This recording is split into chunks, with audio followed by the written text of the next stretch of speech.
खरं म्हणजे आपण सर्वांनीच जंतर मंतरला बघितलं,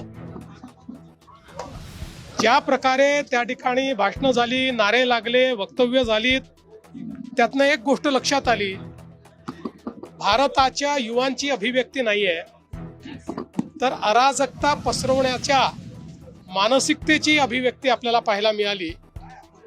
आणि विशेषतः भारतरत्न डॉक्टर बाबासाहेब आंबेडकरांचं संविधान हातात घ्यायचं आणि त्या संविधानाने तयार केलेल्या संस्था नाकारायच्या, त्या संविधानाने तयार केलेली व्यवस्था उखडून टाकायचं बोलायचं.